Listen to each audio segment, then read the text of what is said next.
Yeah. Farrakhan, I mean, the list goes on. The list goes on. It's crazy. It is a robbery of both black and white children to not teach that history, because black children should be knowing that there were great black leaders that they can identify with.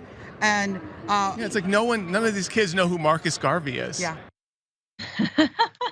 Insanity, madam. Every person you agreed with should be taught believes in critical race theory, because they believed that inequity was deeper than just an individual racist person. They believed it was systemic. All of them did. Every single one of them. Once again, critical race theory, or CRT, is what?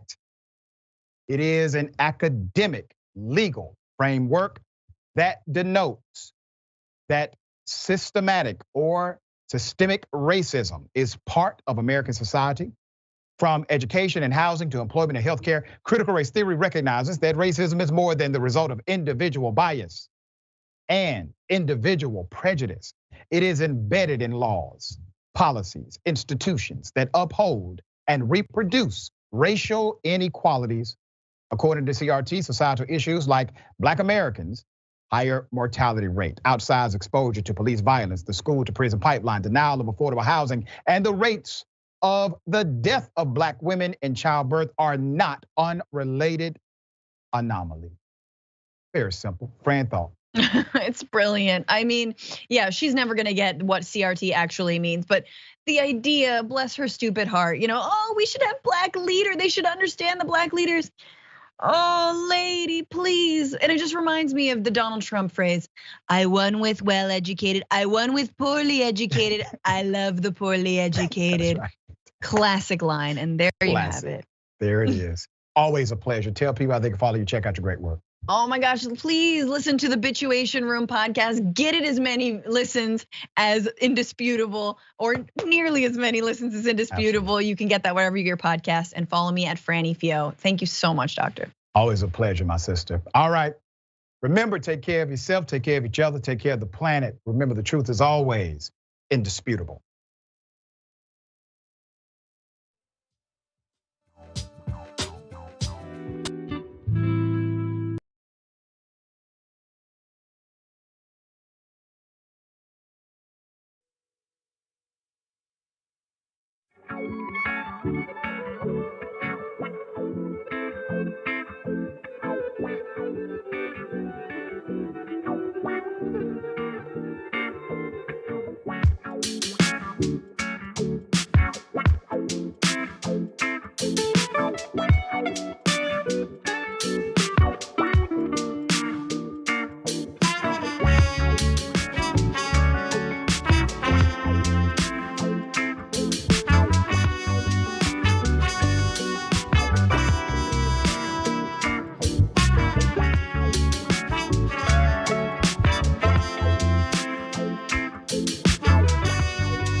Welcome to Unbossed. We are so glad you're here.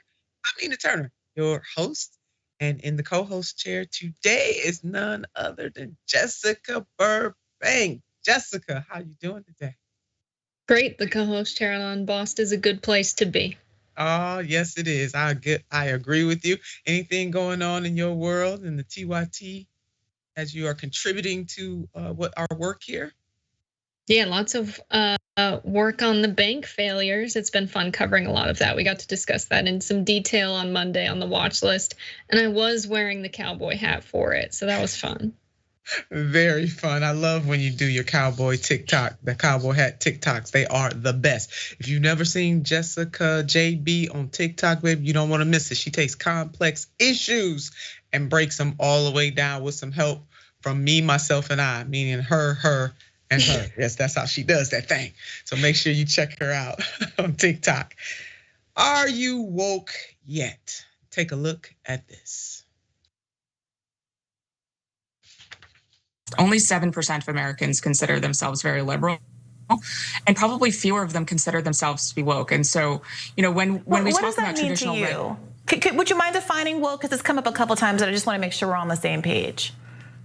So, woke is sort of the idea that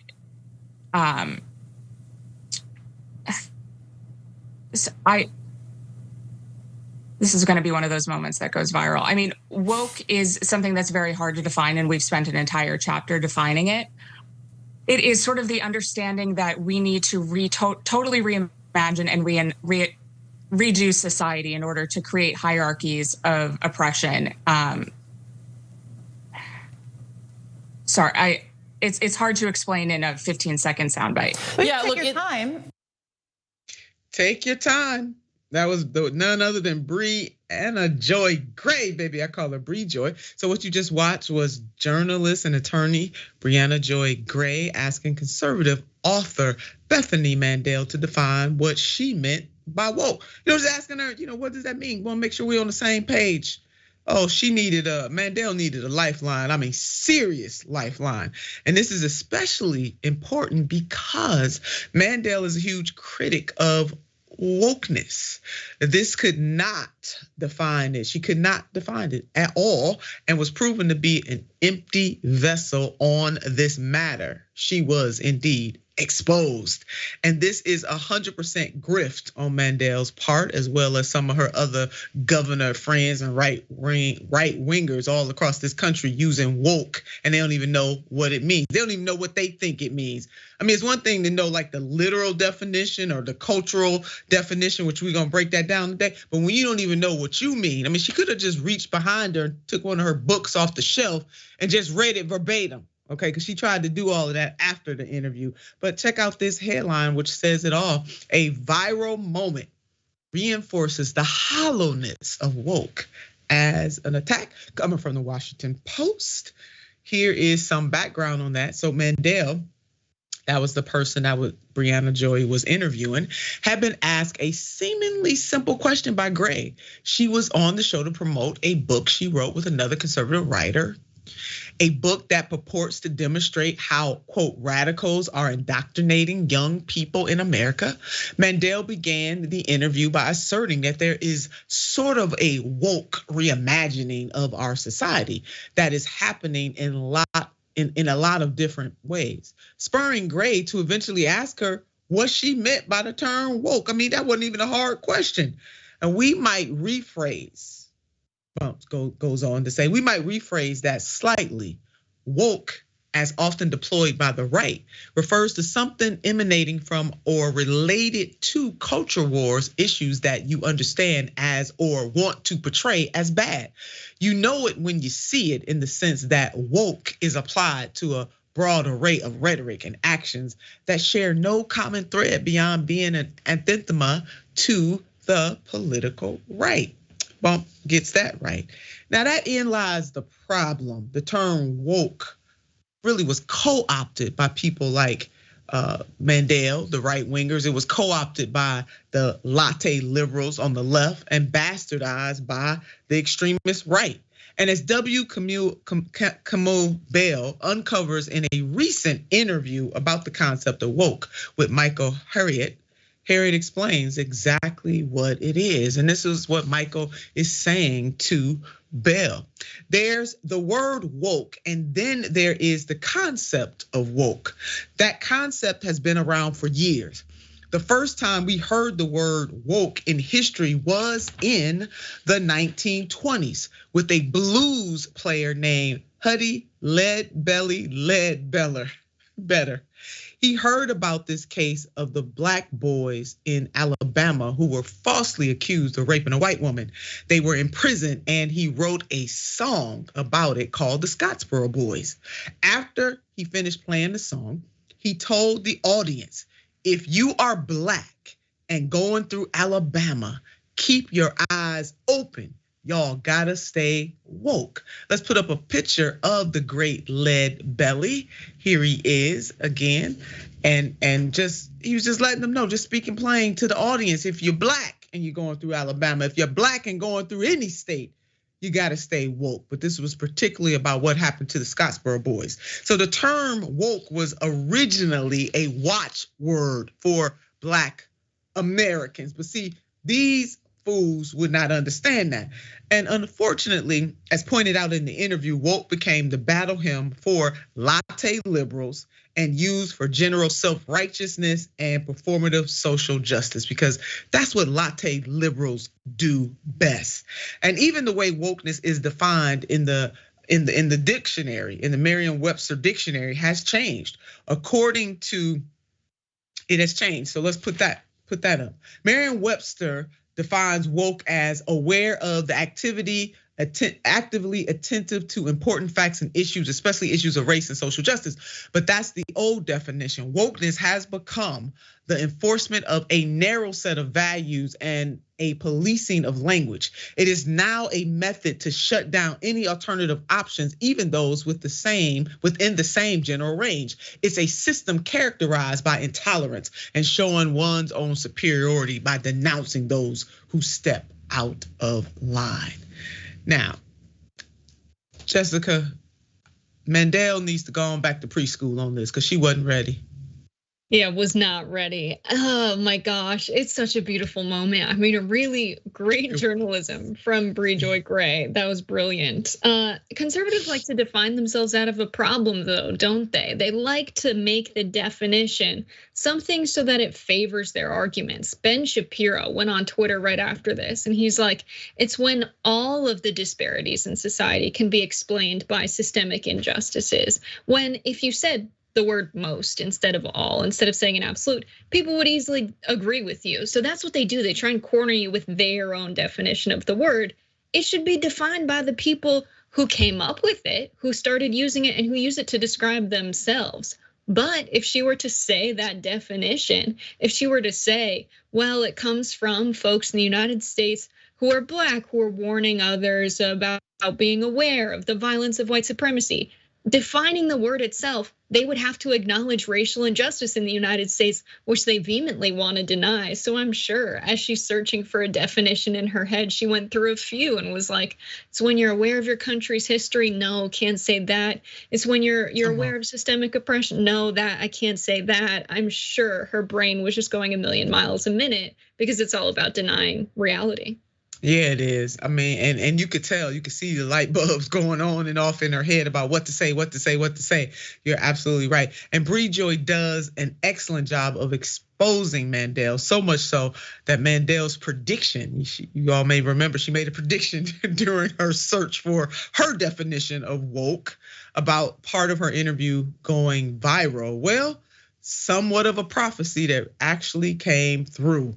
This video went mega viral of Mandel not even being able to define woke by her own terms. It's not even like Bree Joy asked her, define it globally. She just said, what do you mean by the word? And she couldn't even do that. And of course, Mandel had to try to clean up the mess that she made, but it was kind of too late to do that.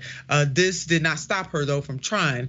And Michael picked up on that and dissected one of her tweets. Let's take a look at his dissection here. So this is Bethany S. Mandel, and she says a radical belief system suggesting that our institutions are built around discrimination and claiming that all disparity is a result of that discrimination. It seeks a radical definition of society in which equality of group result is the endpoint enforced by an angry mob, et cetera, et cetera. Now, Michael goes on, he says it's almost like she defines wokeness as the opposite of whiteness, and he inserts his corrections: a radical belief system suggesting that our institutions are not built around discrimination and claiming that all disparity is not a result of discrimination, et cetera, et cetera, et cetera. People like Mandel and the far right have no concept of, nor do they really care about, white supremacy and the impact that white supremacy has had on this nation. And I mean every single institution in this nation, every single pillar of this nation, be it social, political, economic, environmental, racial, you name it, it has been impacted by white supremacy. Ladies and gentlemen, family and friends, America, that is irrefutable. And if you refuse to come face to face with the truth, then you are in denial. Point blank, period. With an exclamation point and underlined and bold and put on a train. Not Norfolk Southern. Okay, that's just what it is. And besides her really watching the Belle Harriet interview, I have a book recommendation for this chick and others who don't get it. The title, How to Be Less Stupid About Race. And it's written by the great Dr. Crystal M. Fleming, who is a professor just doing the daggone thing. Yes, she is loving that book. Yeah. Now, an excerpt from Dr. Fleming's masterful book, she reviews and defines the complex history of white supremacy. And here are a few excerpts from her book. First, white supremacy is most fundamentally a system of power designed to channel material resources to people socially defined as white. Second, white supremacy is not just neo-Nazis and white nationalism. It's also the way our society has come to be structured, such that political, economic, and other forms of capital are predominantly maintained by white elites. Again, this is an excerpt from Dr. Fleming's book. I encourage you all to read this book. She further writes, long before op-ed columnists and contemporary activists began using the term white supremacy, critical race scholars and radical progressives such as Derek Bell and Kimberly Crenshaw and Cornel West were leading the way with strident critiques of structural racism and its interconnectedness or interconnections with sexism, class oppression, and other forms of domination. Finally, beloveds, white supremacy is inextricably linked to other systems of domination. Jessica, your thoughts on how Dr. Fleming, I mean, she laying it out. She talking to people like they kindergartners. She breaking it down. And I'm glad we brought it here on Unbossed. If there's one thing about Unbossed, you're gonna learn. And the thing about the Mandel situation, anybody who is critical of what it means to be woke, I think it's okay to be wrong. It's a good time to remind everybody that it's okay to get new information and adapt your view of the world and move forward. And even gracefully say, we had this phrase when I was growing up, nah, I'm bugging. And it's a really simple way to, without any hurt to your pride or ego, to say, you know what, I was wrong. And I have new information now and I'm gonna make better decisions. It's okay to be wrong and get new information and be a better actor in the world. There's nothing wrong with that, but our culture suggests that you should instead double down when you're wrong and stutter over your words and then later try and cope on Twitter. It would be a lot more graceful to just say, you know what? I have some more work to do in looking into this. I didn't understand your perspective on this. Ooh, it'd be a lot more graceful to just say, I was wrong. Mandel, are you woke yet? Go ahead on, JB. Go ahead and educate these people. Let's do that. Oh my Lord, we got to go to this dude, but we're going. Ben Shapiro, school lunches. Right wingers continue with their distractions to keep the American people poor and hungry. Ben Shapiro just exposed himself, as he does time and time again, and how little he actually cares for children who are hungry. Take a look.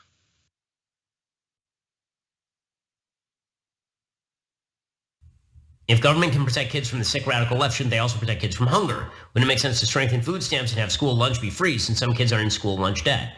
Well, I mean, if you are a parent, school lunches are not going to solve the problem of child hunger at any serious level.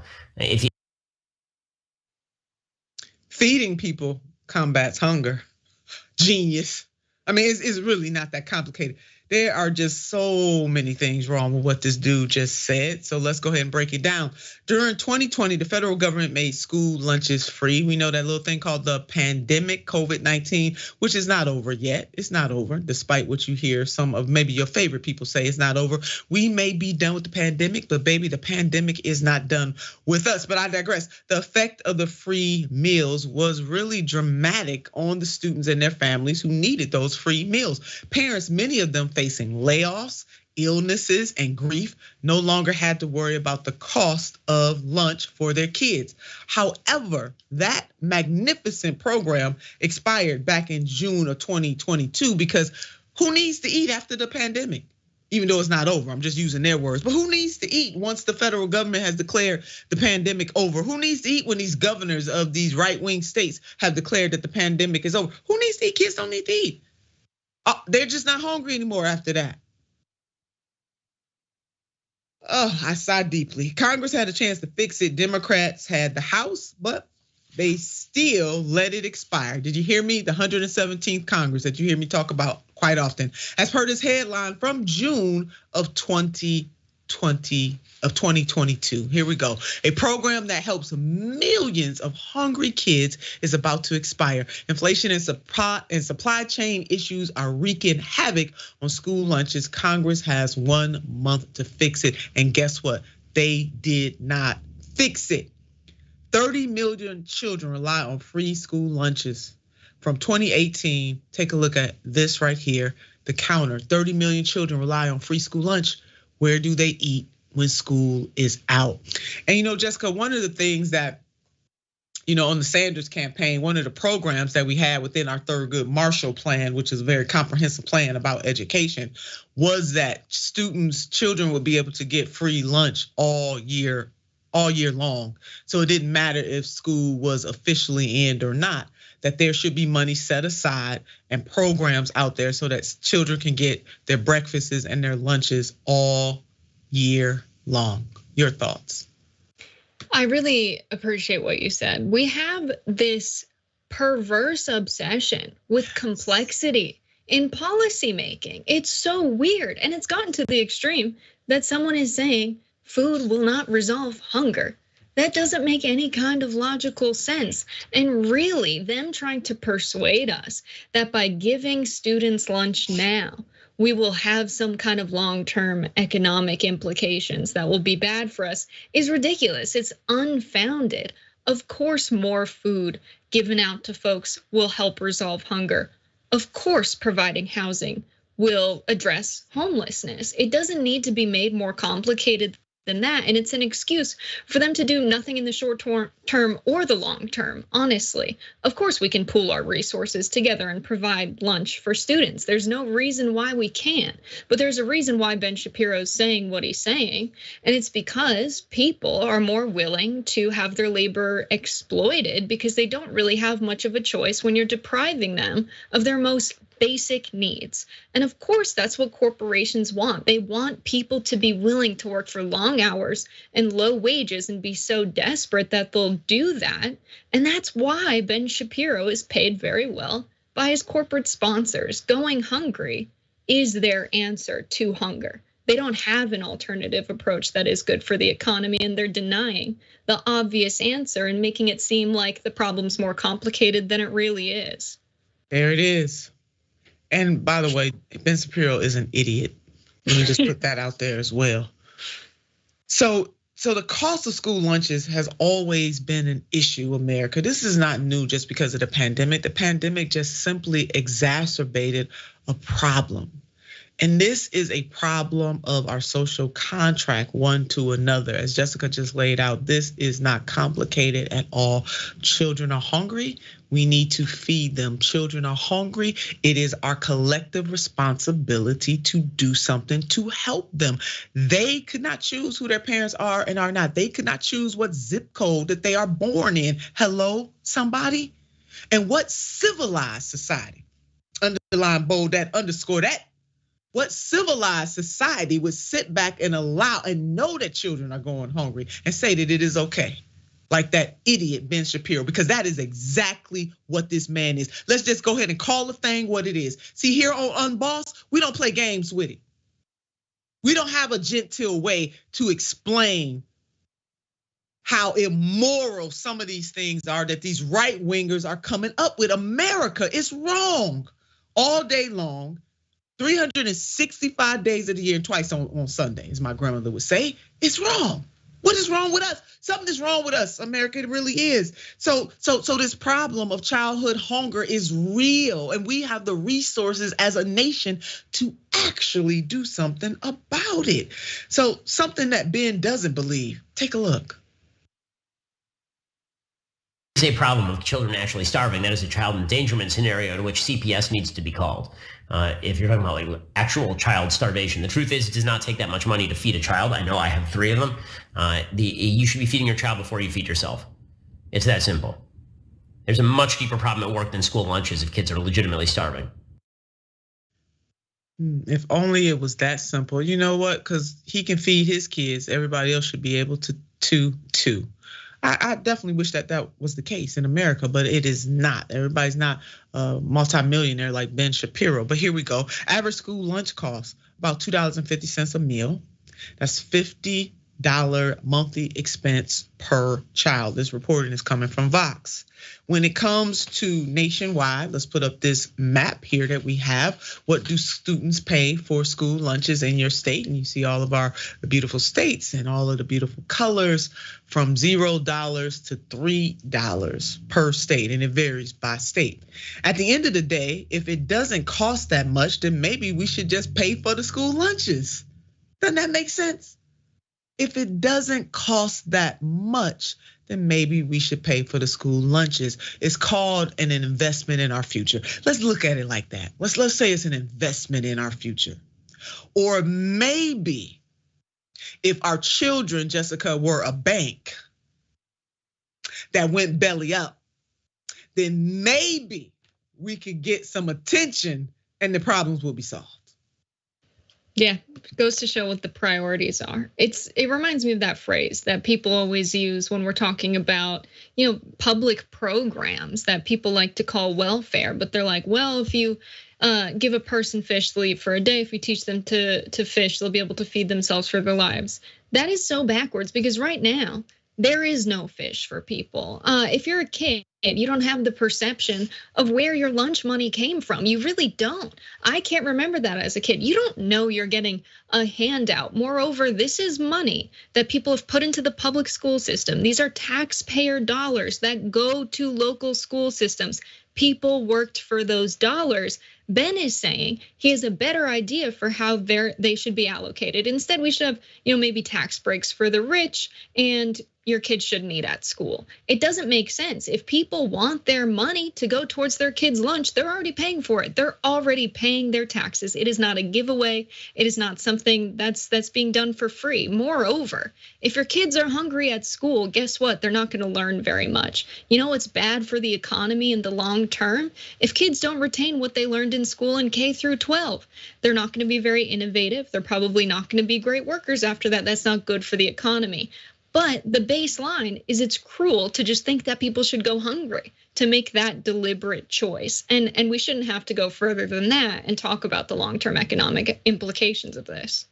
Very cruel, but I'm glad that you did. And even the the reserve, they did a study on child hunger. They did a study on pre-K and how important that is to the ultimate development. And the things that you're pointing out right now, Jessica, is that do we want our children who will be adults one day to be on the asset side of the ledger or the liability side of the ledger, if you want to look at it that way? Now, I don't look at it that way. I think it is the morally right and just thing to do. And your point about how tax dollars go to that, I think most people would want to know that their tax dollars are going to make sure that all children get good meals in school, period. I don't know many people, if we posed it to them in that way, Jessica, that would be, I mean, you would have to be a tyrant of some sort to say that you don't want your, cut this part of your tax dollars, you don't want it to go to making sure that all children, not some children, but all children are fed.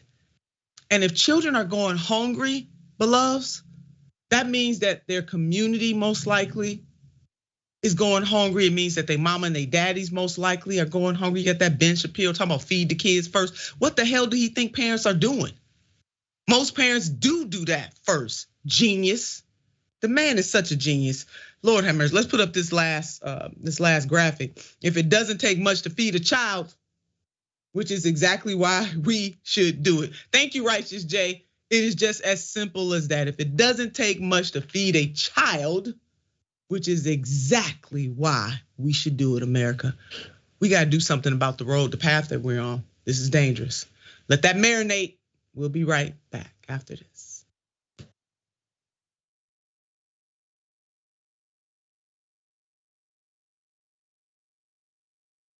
All right, well, the Young Turks special election day coverage dropping. An amazing power panel. Look at this panel. You want to talk about power? Like a smart Destiny's Child. We're all too strong. We spun a revolution. Yes, another one. Aren't you excited? Wow. And then Alexandria Ocasio-Cortez, everybody. Yay! You know, this is where it started in a lot of ways. Why is he lying? Because these are acts that you can commit with impunity. Most of us are usually in boxer shorts underneath. I went with the pants today. This is the first ever power panel with Donald Trump as president. We have elected the top Twitter troll in the country. We have to stop pretending that race is not an issue in this country. Now keep in mind, racism had gone away until Barack Obama brought it back. That's right. They want to protect life so much that they want to ensure that insurance companies don't cover your maternity care.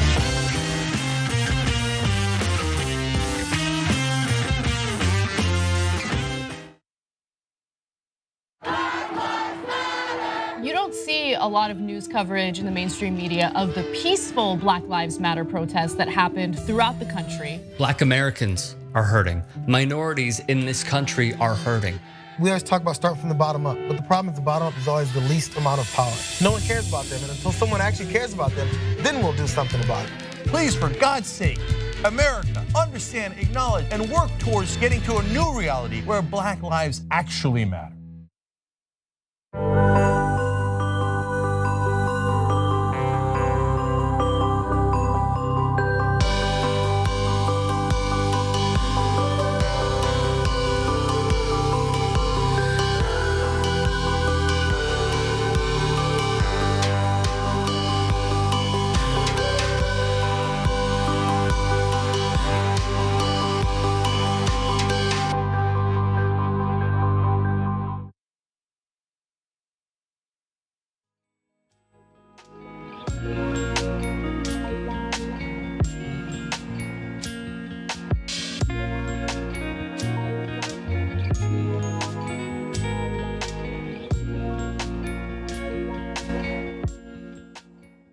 Welcome back to the show. Now, after Unbossed, you can catch J.R. Jackson on the watch list. So you don't have to go anywhere. Just go ahead and complete your viewing pleasure by staying tuned to TYT. You can do that. And let's go ahead and congratulate Dr. Rashad Ritchie. Indisputable, they reach 1 million podcast downloads. Go ahead on with your bad self, Dr. Rashad Ritchie. 1 million podcast downloads.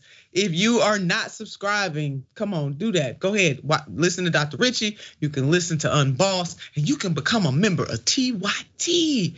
We're so glad that you're viewing, but just become a member. We need you because you keep us doing what we are able to do, which is to be an independent media source. Help us out.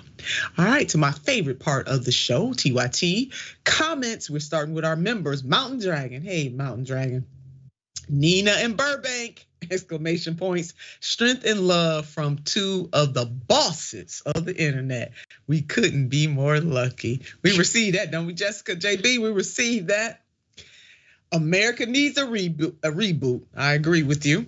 The fact is, America needs less Brittany Mandels and more Nina Turners and Jessica Burbanks.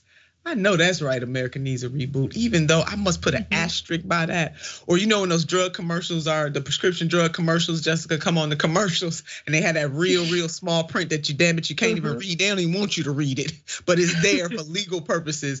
I want to say America might not be ready for more than one Jessica Burbank or Nina Turner, but we appreciate that. America needs a reboot. Yes, it does. And on Twitch, Progressive B, every day this intro gets me up in my powerful feels. I know that's right. Jessica was jamming to it too. It gets me up every time. It's hard not to. It is an extraordinary walk-on song. C Prince, hey C Prince, Nina the badass, unbossed queen, and Burbank the vibe. Love you both. Strong, intelligent women who are amazing. C Prince, thank you, baby. Jessica and I, we receive all of that love. And on YouTube Super Chat, Gary is Jessica Tastic Thursday. That was a tongue twister, Gary. Why you do me like that?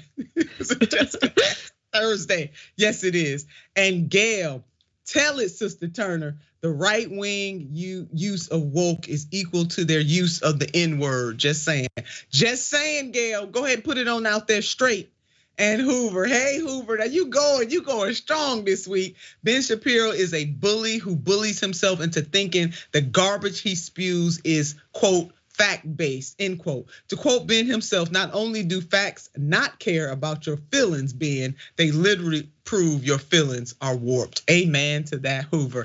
Thank you all for watching our show, and we're glad we were able to get to some of your comments. We're going on to New Mexico right now. New Mexico loses track of juvenile lifers. New Mexico has prisoners that have received life sentences as children. New legislation will require the New Mexico Corrections Department to help schedule parole hearings for prisoners given life sentences as children. The issue, the agency wasn't aware of at least 21 juvenile lifers in its custody. How in the world does that happen? This headline comes from ProPublica. Juveniles locked up for life. We found nearly 24. The article states the New Mexico Corrections Department has lost track of nearly 24 prisoners in its custody who are serving life sentences for crimes they committed as children. An error that could keep these juvenile lifers from getting a chance at freedom under a bill likely to be passed by the state legislature within days. This is sad. The ACLU staffer was the one who helped discover this issue, and they stated such carelessness on the part of the state government makes it plain that when you throw away kids in adult prison, they are lost. Now, the pending legislation includes the following. The New Mexico legislature is on the cusp of passing a bill that would give a new shot at parole to all state prisoners serving life or lengthy sentences for crimes they committed when they were juveniles, provided they have served at least 15 to 25 years of their time, depending on their offense. But to do that, the Corrections Department will first need, you guessed it, to identify all these individuals to be able to help schedule their parole hearings. So how do you lose people like that? And as a reminder, the brain doesn't fully develop until around the age of 25. Extensive research shows, and most people are likely to age out of criminality. The legislation goes on to state the bill wouldn't guarantee freedom to juvenile lifers in New Mexico, but it would provide them a chance to articulate to the state parole board how they have changed, including whether they've taken accountability for their actions, followed prison rules, and completed educational programming. JB, your thoughts? Man, New Mexico, what a state to talk about prisons in. So we know that 2/3 of private prisons in the United States have these things called lockup quotas. So they enter into an agreement with these private prisons, the state does, where they say the lowest ones, 70% of the prison will remain occupied. The highest are up to 100%, where they promise full occupancy in these prisons. So that means that taxpayers will pay a cost if the beds are empty. So the state says, all right, we promise to put people in these prisons at this rate. That's insane. We also know that New Mexico has used private prisons more than any other state in the United States. Since 1983, their prison population has increased 268%. That's disgusting. Their workers in these private prisons in New Mexico are paid 10 cents to $1 an hour. They're sent away to work camps. Many of them have been sent to California to fight wildfires. So this is where we're at. We're trapping human beings, promising corporations we will trap them, let you buy their labor at well below a market rate, and we'll even strip them of their identity and their records. This is not chattel slavery, but this is absolutely a modern form of slavery. And there should not be a such thing as private prisons. Corporations should not be able to make a profit off of other people's misery. We should abolish private prisons. They should be in the hands of the people, taxpayers, not private prisons. And it is the loophole in the 13th Amendment to the Constitution. If you have not seen the documentary 13th by Ava DuVernay, I recommend that you watch that. And there is a book, The New Jim Crow by Dr. Alexander. Yeah, you wanna go ahead, stock up on those things, do that. We're on our way to Texas. We went from New Mexico, now we're on our way to Texas. I sigh, take a look at this. All of us, not just legislators, but all of us Texans have an obligation and should come together to reinvent HISD in a way that will ensure that we're going to be providing the best quality education for those kids. Only if he meant that. He doesn't really. That was Texas Governor Greg Abbott applauding his government's decision to take over Houston's nearly 200,000 student school district. Take a look at this headline. Texas announces takeover of Houston schools, stirring anger. Anger is stirred. The announcement made by Republican Governor Greg Abbott's Education Commissioner Mike Morris, amounts to one of the largest school takeovers ever in the United States. It also deepens a high-stakes rift between Texas's largest city, where Democrats wield control, and state Republican leaders who have sought increased authority following election fumbles and COVID-19 restrictions. Morris' explanation for the takeover. Morris said the board has failed to improve student outcomes while conducting chaotic board meetings marred by infighting and violating Open Meetings Act and procurement laws. He accused the district of failing to provide proper special education services and of violating state and federal laws with this approach to supporting students with disabilities. Now, this has been an ongoing mission for Abbott's government. Phyllis Wheatley High School, where 96% of the students financially qualify for free lunch programs and the student body is made up almost entirely of people of color, was cited as the primary reason for the TEA's original attempt to take control of the school district in 2019. Now, here's the kicker. The kicker is that the district has actually improved its results, countering what Mike Morris claims. Take a look at these tweets from the Houston CVPE. Since 2015, HISD reduced its number of low performance schools from 58 to 9. Wheatley earned a C this year, and the voters elected a new school board. Shouldn't Morris be congratulating HISD for its successful turnaround? One would think. And this is a political ploy by Governor Abbott, make no mistake about it. And it feels a lot like what Governor DeSantis is doing in Florida, because of course, all these right wingers are singing from the same hymnal. This headline right here.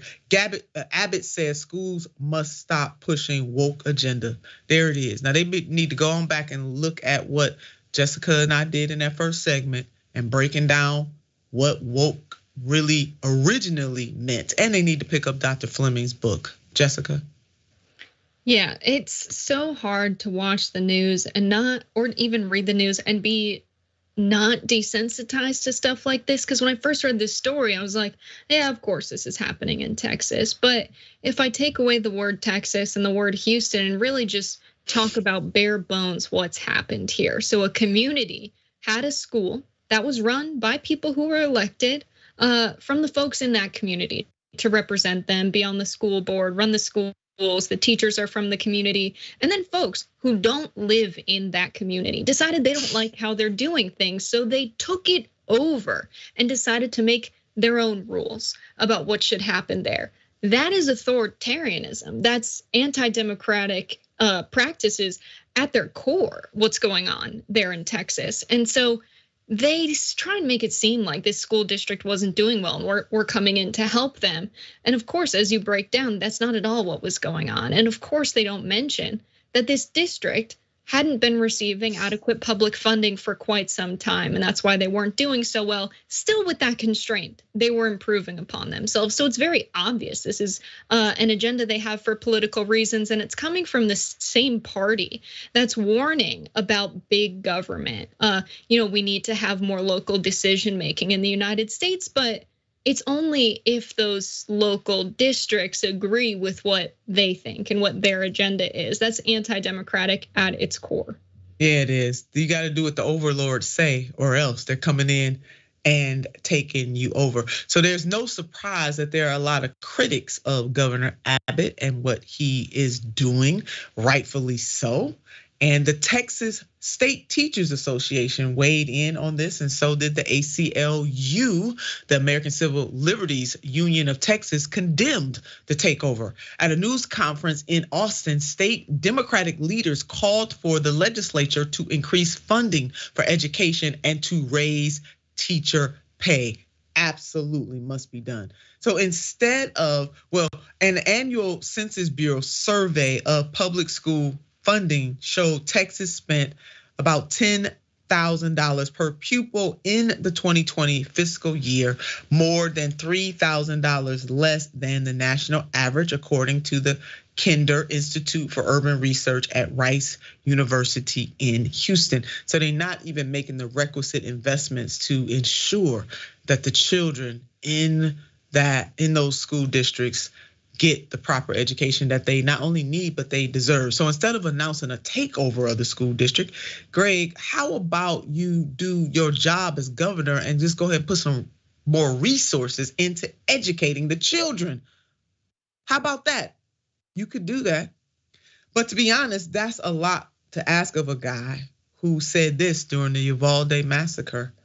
Could have been worse. That's what this man said, could have been worse. Texas, y'all deserve so much better. You really, really, really do. Any final thoughts on this, Jessica? It's just what I would expect from someone like Greg Abbott. Let's also remember when Uvalde happened, he was on his way to a fundraiser to get more money from corporate donors for his political career. This is a career politician who cares about making money above serving people. And that should be very obvious from his decisions, but from his actions when he should be present in the community. Yeah, true that. Come on, Texas. Y'all say everything is bigger. It should be better, okay? Let's not focus on bigger. Let's focus on better. Texas, you deserve and you can do a whole lot better. Environmental groups sue Willow Project. Remember how President Joseph R. Biden promised no more drilling? Then this happened. Despite repeatedly promising to halt oil drilling on public lands, today we learned from the Biden administration that he has officially approved ConocoPhillips' Willow Project, which is a massive oil drilling operation in Alaska's largely untouched North Slope. There it is. Liar, liar, pants on fire. But he doesn't care. His massively dangerous approval of the Willow Project is being met, though, with some legal resistance. Take a look at this reporting from Common Dreams. Green groups sue to fight Biden approval of illegal Willow Project. Jake Johnson, Common Dreams, coming through. The first lawsuit filed by the public interest law firm Trustees for Alaska accuses the Biden Interior Department and two of its agencies, the Bureau of Land Management and the Fish and Wildlife Service, of violating their respective duties under the National Environmental Policy Act, the Alaska National Internet Lands Conservation Act, the Naval Petroleum Reserves Production Act, and the Endangered Species Act by green lighting ConocoPhillips Willow Project. Y'all better go ahead on and name each and every one of them acts. Listen, number 1, 2, 3, 4, and 5. They did that. The legal challenge specifically faults the federal agencies for failing to consider alternatives that would further reduce impacts to subsistence users, precludes drilling in sensitive ecosystems, or reduce greenhouse gas emissions or climate impacts. But more groups have since jumped in, as they should. Jump right on in. On Wednesday, the Biden administration faced an additional lawsuit filed by Earth Justice on behalf of an alliance of conservation groups, including Defenders of Wildlife, the Center for Biological Diversity, the Natural Resources Defense Council, and Green Space USA. What a way to come together. The Biden administration has tried to downplay the effects of the Willow projects. Of course they will, because they want this to happen despite the president's campaign promises. Don't believe your lying eyes and don't believe your lying ears. Don't look at the man behind the curtain. He said it, but he didn't really mean it. You know, all these kinds of excuses these folks gonna come up with. The Biden Interior Department, headed by Deb Haaland, a former Willow opponent, has insisted that the version of the project it approved substantially reduces the scope of ConocoPhillips. You know what? And I got a glacier I'm gonna sell you. You know, Jessica, see, this is the kind of double speak that people in this country are sick and tired of politicians playing games. Just be real with it. Just say, look, the man lied. Or if you don't want to say that, just say, hey, he changed his mind. Have the grace, as JB said, have the grace. Jessica, your thoughts? Yeah, have the grace to admit when your boss was wrong. Your boss campaigned on this. Biden told everybody no more approvals for drilling on federal land. This was a reason environmental activists went to the polls and voted for him to be the president. And it's not like he said, okay, you know what, we're gonna approve the Willow project, but we're gonna make sure this massive oil company actually has to pay for some of the transition to renewable energy. No, he said, go ahead. You're gonna be able to extract 600 million barrels of oil, the equivalent of the annual emissions of 74 coal plants. There will be damages from this. So not only should we sue now to try and prevent it, but there should absolutely be lawsuits for the damage done by this drilling, because oil companies are profiting endlessly. The 5 biggest oil companies in the West profited a combined 200 billion, over 200 billion in 2022. How much of their profits will be reinvested in a transition to renewable energy or go towards the mitigation of climate disasters? None. The law says none. Joe Biden, when he approved this, said there are no contingencies. We're not going to require them to do that, but they should. That's absolutely what should happen whenever we approve federal drilling throughout history. He shouldn't be approving it at all, but that's the situation we're in. And so they should absolutely sue now and sue later if this goes forward. Yeah, keep on suing. And you know what? I'm not even mad at Deb Haaland. I mean, she works for the president of the United States of America. And when you have a cabinet position, you can get with your principal, tell them how you feel about it. But at the end of the day, it was his name on the ballot running for president, and she has to put forward his will. But Jesus, Mary, and Joseph, have the grace. That's my new buzzword now, JB. Have the grace, sir, to just say that your owner donors are in full control and that you lied on the campaign trail, that you didn't mean any of what you said. When you said it, you were just lying. And to have all of those younger people from Sunrise and other younger people who really believe in this and understand the impacts of this kind of stuff on their future, it impacts us right now and it impacts us into the future. So just say you lied. He should have the decency to come out and say, hey, I changed my mind. I think people would have more respect for that. But thank God for these environmental groups suing. And Eric Graff of Earth Justice put it bluntly, there is no question that the administration possessed the legal authority to stop Willow, yet it chose not to. It greenlit this carbon bomb without adequately assessing its climate impacts or weighing its options to limit the damage and say no. Go ahead, Eric, make it plain. Let me just throw this in there. Don't Look Up. I recommend that movie for everybody. Shout out to David Sirota on that. Oh, we going to Florida. Jessica and I have we got some good news to share as we round up today's session of Unbossed. A man who served more than 30 years of a 400-year prison sentence has been freed after he was exonerated for armed robbery charges. On Monday, Sidney Holmes was freed. Take a look.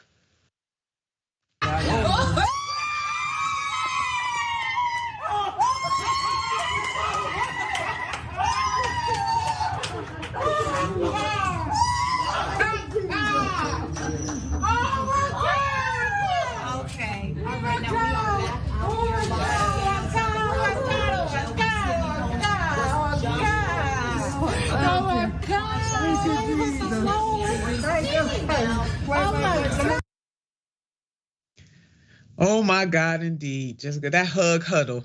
That really sums up how they are feeling. And he served 40 years of 400 years. He'll never be able to get those 40 years back. But my God, if that doesn't bring you joy to see justice finally being served. Yeah, this is some rare good news that we get to deliver today. And I think we should just keep it going. I mean, if we talk to folks in the criminal justice system and we ask them, have things improved since the 60s? Have they improved since the 70s, since the 80s? Because it sounds like we're hearing about a lot of cases where there's evidence that would acquit people entirely that was just blatantly ignored, evidence that they had in their possession at the time of the conviction and sentencing.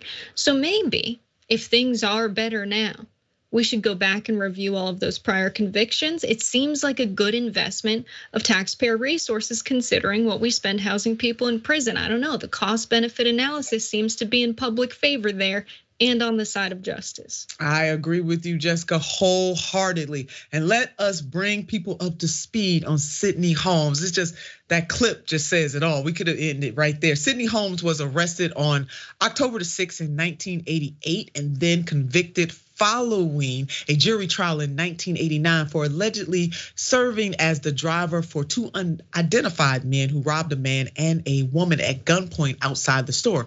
The two men also stole the male victim's car, according to the Broward County State Attorney. Now, he was freed, him being Sidney, because the state decided to reinvestigate, which is what JB is talking about, the 1988 armed robbery in which Holmes was accused of being the getaway driver. This is what they found. Reinvestigation by the Conviction Review Unit found that eyewitnesses' identification of Holmes was probably a misidentification, partially due to a photo and live lineup practices that were commonly used by law enforcement at the time, which was described as scientifically unreliable.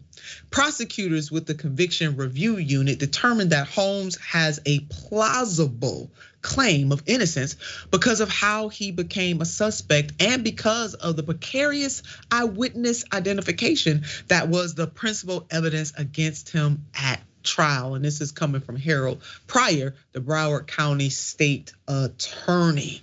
There was no evidence tying Holmes to this robbery. It was a situation of misidentification. This type of situation should not be common. The only robbery that occurred was that of the 34-year-old Mr. Holmes' life. He was robbed. And the takeaway here, how long are stories like this going to be headlines? How many people right now are getting locked up for crimes that they, in fact, did not commit? Too often, this nightmare is a reality for Black men in America, especially. Here are a few. Let's put up these headlines. A wrongfully convicted Black man was freed 18 years after misidentification. Or another one, wrongfully imprisoned man released after 21 years for a crime lawyers says didn't even happen. Another one, judge frees Lamar Johnson after 28 years in prison. Original murder case was suspect at best. Here's another one. After serving 38 years for murder he didn't commit, Maurice Hastings has finally been declared innocent. Will we see these stories when we see a change? Who knows? We got to fix this. Jessica, final thoughts as we end our show today. Yeah, it's just going to show that our criminal justice system is not so much a system of justice, and law and justice are not the same. And that means that we've got to take a little bit of an investment in figuring out what's going wrong. And I think a lot of us know what goes wrong in our criminal justice system. We had the First Step Act pass under Donald Trump's presidency, and it did intertwine our prison system with for-profit prisons a little bit more intimately while making it seem like it was reform. We really need reform, and we need to review prior convictions. Yeah, we do. And I think every state, every local, everybody should have a review division to review and to make sure that people really do get justice. Sometimes in the Black community, we call justice just us. That is what this is turning into, but we can change it. Just because that's the reality today doesn't mean that it has to be the reality tomorrow. There needs to be a reimagining of the legal system in America. All right, beloveds, that is our time today. It was fabulous, as always, to have JB herself right here with us on this fantastic Thursday. Jessica, make sure you check her out on TikTok, and make sure you check out her work as a TYT contributor. Now, you know what I want you to do about this time. I want you to keep the faith always, always, baby. Always keep the faith and keep the fight. Until next time.